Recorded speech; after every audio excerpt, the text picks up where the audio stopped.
Bienvenue dans mon atelier.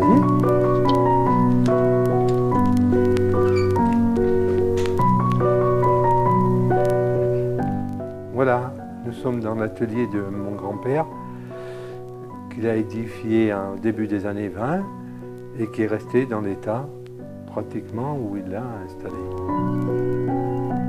Cet atelier il réunit toutes les machines et les outillages pour faire toutes les étapes de la fabrication, du découpage des pièces brutes jusqu'à l'expédition. Dans la profession, il y avait deux sortes de mécaniciens, c'est-à-dire les gens qui fabriquaient les outillages et ceux qui fabriquaient les machines. Ici, on a deux machines qui sont des presses à clavettes à découper, une qui a la forme d'une arcade, qui est fait pour le découpage des platines, et une autre qu'on appelle colle de cygne, qui est pour le découpage des pièces plus importantes.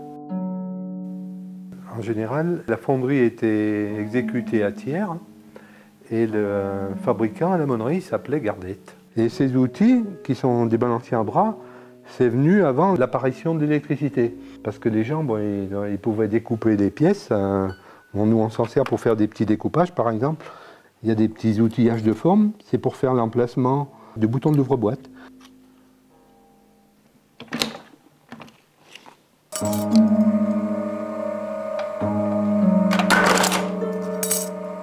Alors donc ici, c'est le découpage à l'emporte-pièce pour faire la platine.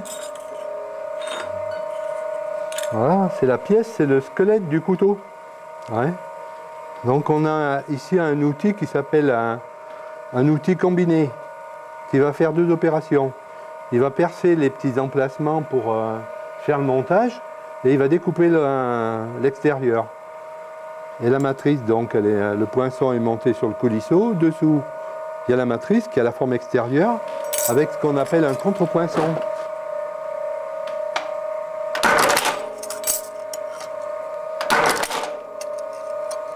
Voilà.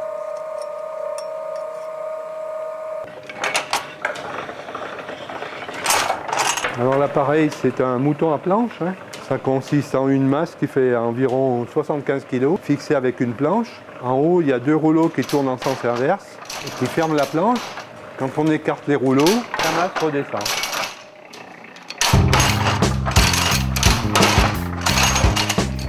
Souvent, on s'en sert aussi pour estamper la mitre.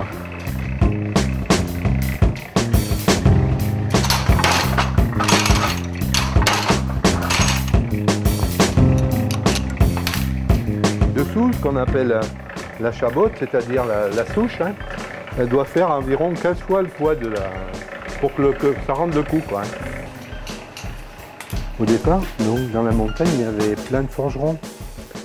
C'est-à-dire c'était surtout du côté de Paladuc, Celles-sur-du-Rhône. Dans tous les villages, il y avait des forgerons qui forgeaient les lames à la main. Voilà, ils faisaient les ébauches. Ça consistait à donner une forme au métal et puis à l'amincir parce que les moutures, c'est-à-dire la mise au tranchant, ça se faisait à la main. Donc, pour enlever le métal, il fallait qu'il y en ait le moins possible. Parce que le travail est pénible, c'est de l'acier trempé, c'est pas de la ferraille. Et après, en forgeant les bons forgerons, ils faisaient le moins de défauts possible sur la lame. Parce que s'il y a des creux, s'il y a des bosses et tout, il faut les enlever pour faire un état de surface parfait. On leur ramenait le métal et puis ils avaient une forge à domicile, hein, chez eux. Et ils avaient un objet pour faire le découpage qui s'appelle un martinet. Ils le passaient dessous et puis ils découpaient, ils donnaient un coup de marteau parce que la pièce était chaude. Hein. Ils donnaient un gros coup de marteau, hop, ça découpait la forme de l'empreinte de la lame. Alors après, par ce procédé, on découpait la pièce dans une barre d'acier, hein, qui était allongée. On la partageait en deux. On la chauffait et puis on l'écrasait.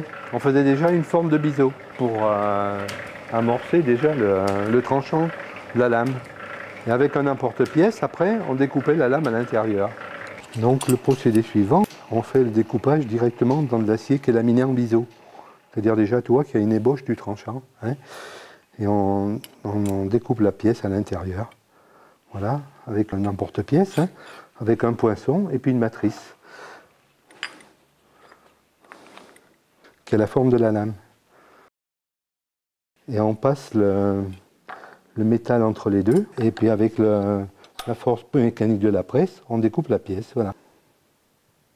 On arrive par ce procédé, par celui-là, dans celui-ci qui est le premier, celui-ci ou celui-là, on arrive toujours au même produit qui est comme ça. Pas par les mêmes moyens, mais on a le même résultat.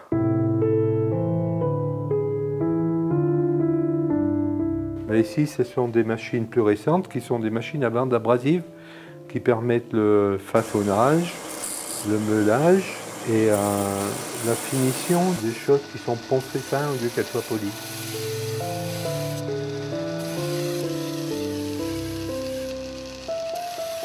Le Touret, tu vois, par exemple, il a été fabriqué par Henri Lavert. Les fabricants locaux fabriquaient des outils adaptés au travail des couteliers. C'est lui qui est un peu l'inventeur des systèmes à douille. C'est très caractéristique de l'outillage chinois. Donc c'est un axe qui est fendu avec une vis conique. L'axe est fendu et la vis elle est conique. C'est-à-dire qu'à mesure qu'on visse, on écarte l'axe et on renfile la pièce. Et en serrant, hop, elle est fixée. Ça permet de changer et d'avoir une multitude d'outils avec un seul porte-outil. Voilà. Et comme ça, on change d'outil très rapidement, hein, c'est instantané, quoi.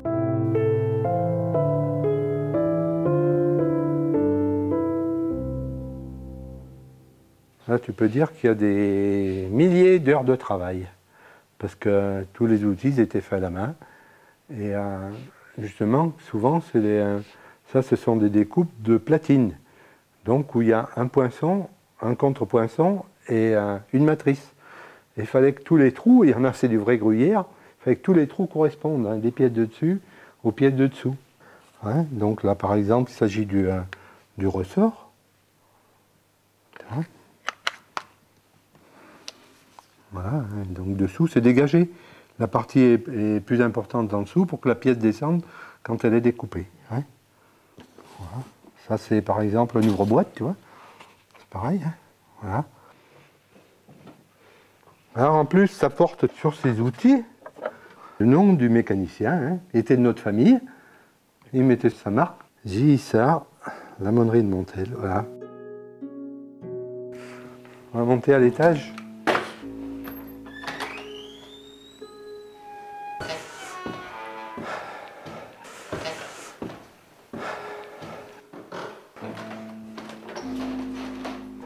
Bon, là, il s'agit du magasin des couteaux cuisine, qu'on fabrique aussi du couteau cuisine. Alors, un polissage où on effectue la préparation et des pièces qui sont prêtes à monter et la finition des couteaux.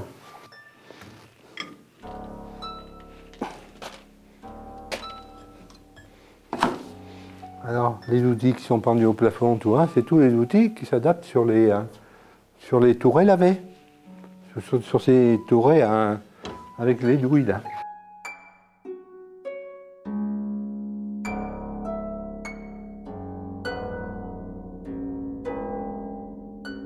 C'est soit des cotons sur lesquels on dépose un produit, une pâte à polir, hein, qui est abrasive.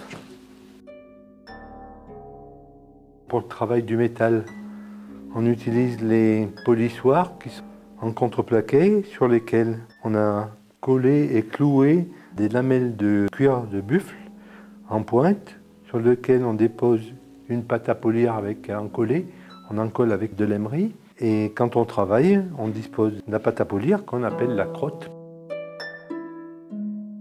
En fait, on utilise un autre matériau, le feutre, qui est beaucoup plus souple et puis qui est utilisé pour la finition des couteaux, des manches souvent.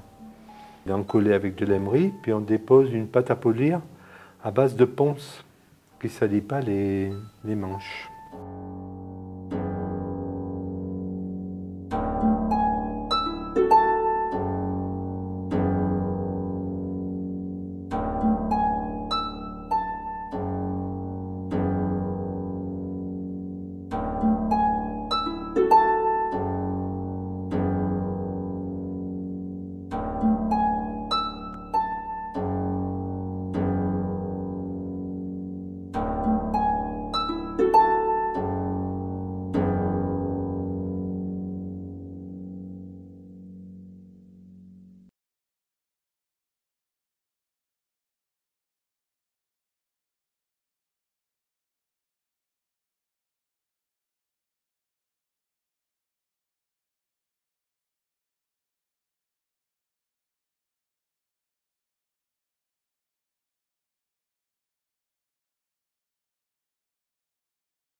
Oula.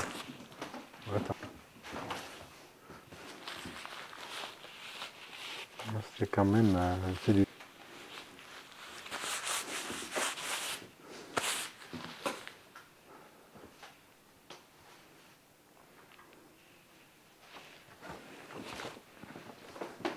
Bon, ça, tu pourrais y amener, tu vois, c'était là.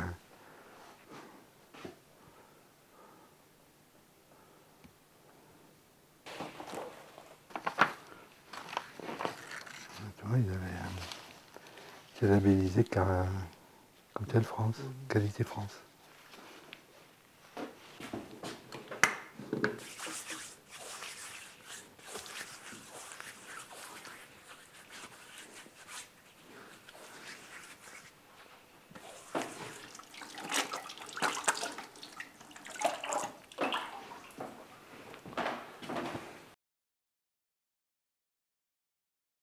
C'est sur l'image de l'encyclopédie, tu vois.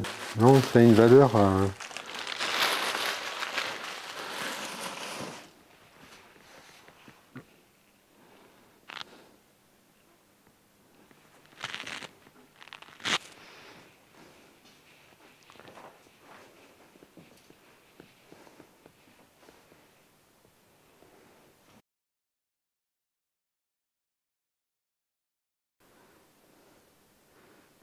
Et bon, chez nous, c'est vrai que c'est le fait, c'est le fonctionnement.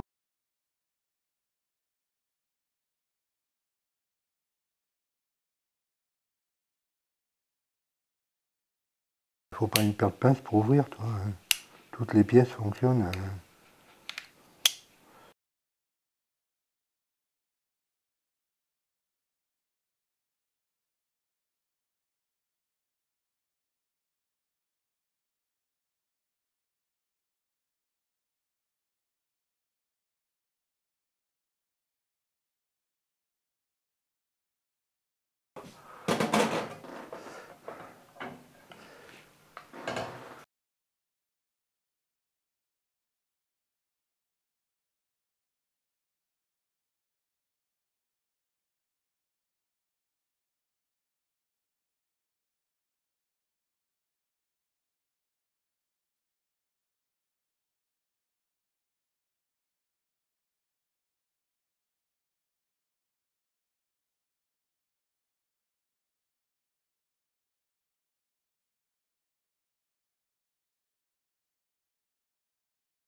Ça s'appelle c'est un balancier, c'est un découpoir à bras, hein. Et là-dessus, tu vois, on voit le nom, il s'appelait Raconnet à Clermont-Ferrand.